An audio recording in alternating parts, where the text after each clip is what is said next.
Hello what's up दोस्तों, कैसे हैं आप सभी। एक बार फिर करियर भाई में मैं सिद्धार्थ बहुत बहुत स्वागत करता हूं आपका। दोस्तों आज हम चर्चा करने वाले हैं कि साइबर सिक्योरिटी के अंदर आगे चल करके आपको कौन से जॉब रोल्स मिल सकते हैं, यानी कि किस तरीके से आप इस फील्ड को एक्सप्लोर कर सकते हैं। इसके बारे में डिटेल से चर्चा करेंगे, लेकिन आगे बढ़ने से पहले हमेशा की तरह अगर चैनल पर नए हैं तो ज़रूर सब्सक्राइब कर दीजिए ऐसे ही इंपॉर्टेंट वीडियो देखने के लिए।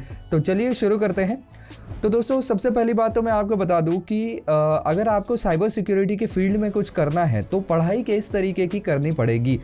तो देखिए साइबर सिक्योरिटी के लिए जो है वो कोई एज सच डिग्री कोर्स नहीं है, अनलेस एंड अनटिल आप एथिकल हैकिंग कर रहे हैं। एथिकल हैकिंग अगर करते हैं तो उसकी प्रॉपर डिग्री वगैरह आपको मिलती है और उसका रजिस्ट्रेशन भी आपको करवाना पड़ता है एज अ एथिकल हैकर के तौर पर, तभी आप एथिकल हैकर के पोस्ट पर काम कर सकते हैं। अदरवाइज जो बाकी के साइबर सिक्योरिटी से रिलेटेड सब्जेक्ट्स हैं उनके लिए अलग अलग कोर्सेस आते हैं जो कि आप ग्रेजुएशन के बाद कंप्लीट कर सकते हैं, उसका सर्टिफिकेशन पा सकते हैं। लेकिन मैं कहता हूं कि अगर आपको साइबर सिक्योरिटी में ही आना है तो आपके विषय अगर कंप्यूटर साइंस वगैरह ऐसे होंगे तो आपको आगे चल करके आसानी ज़्यादा होने वाली है, क्योंकि कंप्यूटर साइंस में वगैरह जो है वो आपको कोडिंग लैंग्वेज ऐसी चीज़ें सिखाई जाती हैं जो कि आगे चल करके आपको साइबर सिक्योरिटी में काम में आएंगी। इसी के साथ साथ बाकी के जो सॉफ्टवेयर्स होते हैं वो आपको आपके कोर्स के अंदर कवर किए जाएंगे कि किस तरीके से अलग अलग सॉफ्टवेयर्स का इस्तेमाल करके आप पूरी कंपनी की जो एक साइबर सिक्योरिटी है उसका ऑडिट कर सकते हैं, उसको अलग अलग जो है वो फंक्शंस उसके अंदर डाल सकते हैं वगैरह, ऐसी सारी चीज़ें। इसके बाद आते हैं सिक्योरिटी एनालिस्ट। तो आप ना इस चीज़ को जो मैं अलग अलग पोस्ट बता रहा हूँ ना, इसको एक राज्य की फौज की तरह देखिए। सबसे पहले वो आते हैं जो वहाँ पर रखवाली करते हैं, दूसरे वो आते हैं कि भाई अंदर आया ही दुश्मन तो उससे लड़ सकते हैं, और फिर आते हैं सिक्योरिटी एनालिस्ट। तो एनालिस्ट एक तरीके से जो है वो वैज्ञानिकों की तरह काम करते हैं, यानी कि वो खुद ही ये ढूंढने की कोशिश करते हैं कि हमारे सिस्टम के अंदर जो है वो क्या कमियां रह गई हैं, कहाँ से अटैक किया जा सकता है, इसके अंदर कुछ लूप होल्स तो नहीं है, अगर हैं तो उनको कैसे जो है वो हम ठीक कर सकते हैं। हमारी सिक्योरिटी सिस्टम्स को नए नए जो थ्रेट्स आते रहते हैं, नए तरीके के वायरस आते रहते हैं, उनके साथ दो हाथ करने के लिए जो है वो किस तरीके से अपग्रेड करते रहना है, इसकी तरफ भी ध्यान देते हैं। इसी के साथ साथ अगर कोई ऐसी आपदा आती है तो ऐसे में सिक्योरिटी पॉलिसीज़ क्या है कंपनी की और क्या प्रोटोकॉल्स फॉलो किए जाने चाहिए, इसके ऊपर भी ये लोग नज़र रखते हैं। तो उन पॉलिसी मेकिंग में और वो प्रोटोकॉल मेकिंग में भी इनका हाथ होता है कि कौन सी सिचुएशन आने पर किस तरीके से रिएक्ट करना है, कौन सी चीज़ें करनी है, कौन सी चीज़ें नहीं करनी है, इसके ऊपर भी ये लोग जो है वो ज़्यादातर करके काम करते हैं। इसके बाद आते हैं सिक्योरिटी एडमिनिस्ट्रेटर। इसको आप जो है वो सेनापति के तौर पर देख सकते हैं। तो इनका काम क्या होता है कि भाई पूरी जो सिस्टम चल रही है उनके ऊपर देख रेख करना कि भाई फर्स्ट लेवल ऑफ सिक्योरिटी वहाँ पर जो है वो सिक्योरिटी स्पेशलिस्ट जो है वो अपना काम किस तरीके से कर रहे हैं, फिर यहाँ पर इंसिडेंट रिस्पॉन्डर किस तरीके से काम कर रहे हैं, यहाँ पर नए नए जो थ्रेट्स आ रहे हैं उनके लिए सिक्योरिटी एनालिस्ट किस तरीके से काम कर रहे हैं, ये सब कुछ ये लोग देखते हैं। और साथ ही साथ डे टू डे लाइफ में जो सिक्योरिटी अभी हमारी है उसको कैसे मजबूत रखा जाए और उसको स्मूथली रन कैसे किया जाए, उसके अंदर कुछ प्रॉब्लम छोटे मोटे आते हैं तो उनको ट्रबल शूट कैसे करना है, ये भी इन्हीं के हाथों में होता है। और जैसे कि मैंने पहले कहा कि ये सेनापति की तरह होते हैं, तो कोई अगर ऐसी सिचुएशन आती है तो उसके ऊपर एक्शन लेने का, उसके ऊपर डिसीजन लेने का हक इनके पास होता है कि अब क्या किया जाए।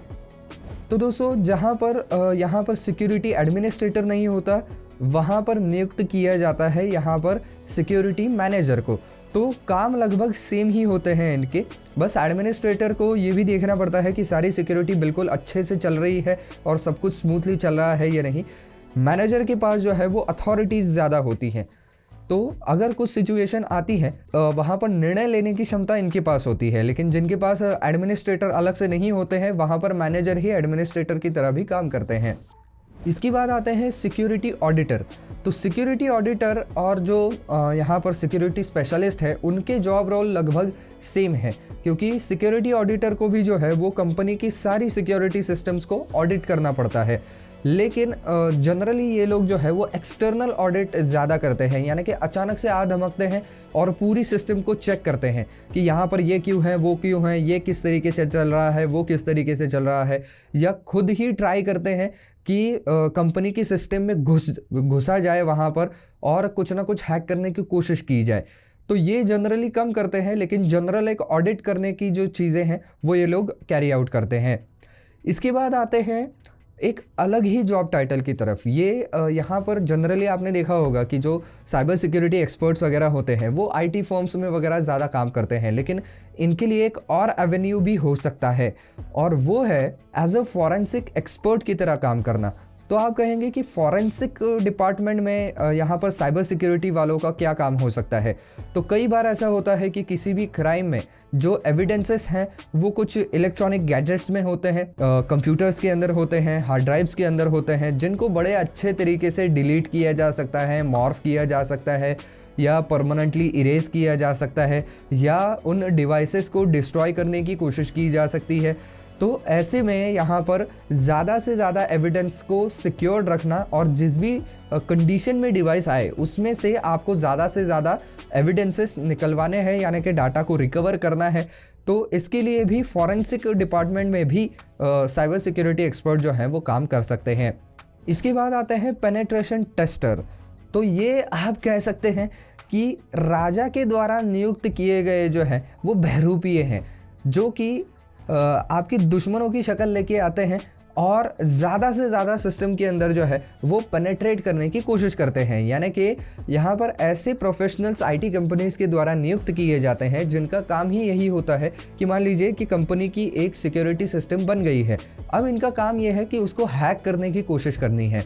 तो ये क्यों किया जाता है, अपनी ही सिस्टम को हैक करने की क्यों कोशिश की जाती है, ताकि यहाँ पर ज़्यादा से ज़्यादा सिक्योरिटी सिस्टम्स के अंदर के लूप होल्स को जाना जा सके। तो अगर आपको बाहर के दुश्मनों से पंगा लेना है या उनसे अपने सिस्टम को सेफगार्ड करना है, तो उनकी तरह आपको सोचना पड़ेगा कि वो कौन से ट्रिक्स का इस्तेमाल करके हमारे सिस्टम में घुसने की कोशिश कर सकते हैं, कौन से नए ट्रिक्स का इस्तेमाल किया जा सकता है, कौन से दरवाज़ों से अंदर आने की कोशिश की जा सकती है। तो इस सभी का विचार करके ये लोग अपनी खुद की ही सिस्टम को जो है वो पेनिट्रेट यानी कि ब्रीच करने की कोशिश करते हैं। हालांकि वो कुछ डाटा वगैरह स्टील नहीं करते हैं, लेकिन यहाँ पर उस सिक्योरिटी सिस्टम को तोड़ने की कोशिश करते हैं, और मेन पर्पज़ ही यही होता है कि सिक्योरिटी सिस्टम बनी रहे अपनी जगह पर, टूटे नहीं, यानी कि उसको ब्रीच करने का मौका न मिले।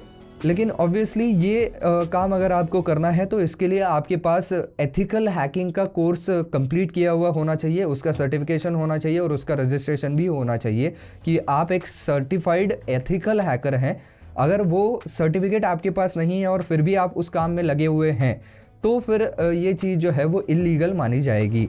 और आखिर में आते हैं सिक्योरिटी इंजीनियर।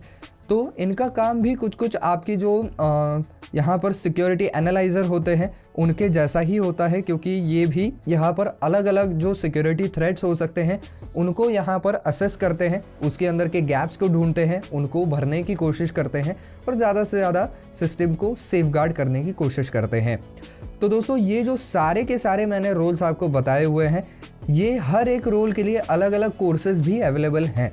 तो जिसमें भी आपको ज़्यादा इंटरेस्ट हो आप उसके अंदर जा सकते हैं, उस कोर्स को कंप्लीट कर सकते हैं और किसी भी आईटी फर्म में अप्लाई कर सकते हैं। और इस फील्ड को आज के ज़माने में बहुत ज़्यादा डिमांड भी है, क्योंकि आपको पता है कि आजकल बहुत सारी चीज़ें डिजिटल होती जा रही हैं, बहुत सारी आईटी कंपनीज़ हैं जिनकी अपनी सिस्टम्स है जिसको सेफगार्ड करना बेहद ज़रूरी है। तो इसकी वजह से साइबर सिक्योरिटी प्रोफेशनल्स जो हैं उनके लिए बहुत ज़्यादा अभी अच्छा समय चल रहा है। तो बस दोस्तों, आज के वीडियो में बस इतना ही। आई होप ये वीडियो आपको पसंद आया होगा, काम का लगा होगा। तो दोस्तों, अगर वीडियो पसंद आया है तो लाइक ज़रूर कर दीजिए, ज़्यादा से ज़्यादा शेयर कर दीजिए। बाकी साइबर सिक्योरिटी वालों को कितनी सैलरी मिलती है ये अगर आपको देखना है तो उसके लिए भी अलग से वीडियो मेरे चैनल के ऊपर बना हुआ है, आप वो वीडियो भी जा कर के देख सकते हैं।